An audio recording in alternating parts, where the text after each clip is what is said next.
How does a single gunshot dismantle four of the largest empires on Earth? To answer that, we look at Europe in 1914.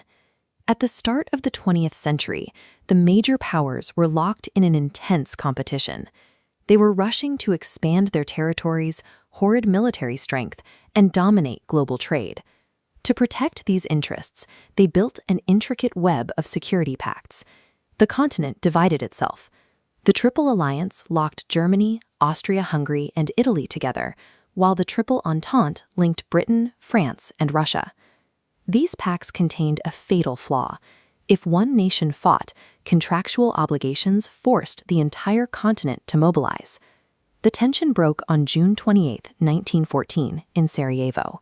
The heir to the Austro-Hungarian throne, Archduke Franz Ferdinand, was assassinated while riding in a motorcade. The shooter was a young Serbian nationalist named Gavrilo Princip. Because of those rigid, overlapping treaties, Austria-Hungary's decision to punish Serbia for this single murder didn't stay a local issue. It acted as a tripwire, pulling all of Europe into the trap. Austria-Hungary issued a harsh ultimatum to Serbia. When Serbia didn't meet every demand, Austria-Hungary declared war. Within days, Russia mobilized its army to defend Serbia. The system took over. Germany declared war on Russia, and then on France.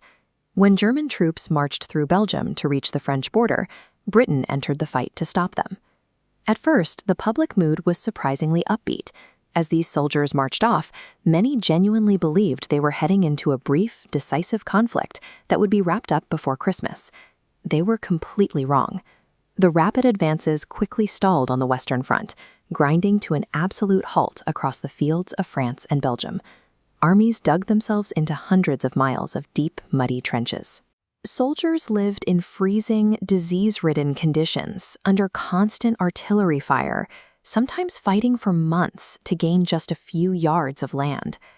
The military strategies of the 1800s relied on quick cavalry and infantry charges, but those tactics collapsed when they met the reality of modern firepower, turning the conflict into a static, multi-year siege.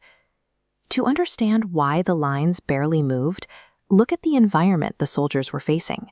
Factories were mass-producing machine guns, chemical poison gas, and heavy artillery shells that turned the landscape into a wasteland. Desperate to break through the barbed wire and cross the devastated terrain, militaries introduced entirely new concepts, like armored tanks. Yet even with these new machines, the offensives repeatedly failed. At the Battle of Verdun, fighting dragged on for 10 months. At the Somme, the British Army lost tens of thousands of men on the very first day, with almost zero strategic gain. With millions of men pinned down at the front, nations had to restructure their entire economies.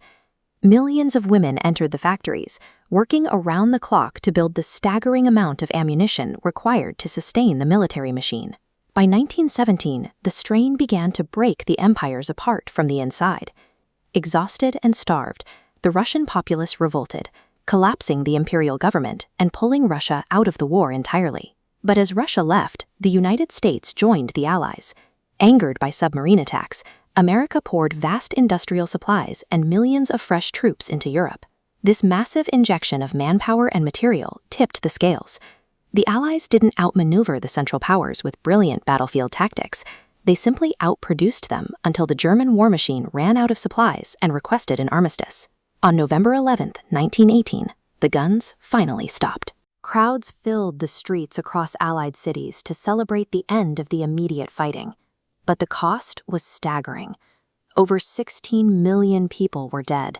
Millions more were severely wounded, and entire regions of Europe had been reduced to rubble. The political structure of the globe was wiped clean. The German, Austro-Hungarian, Ottoman, and Russian empires ceased to exist.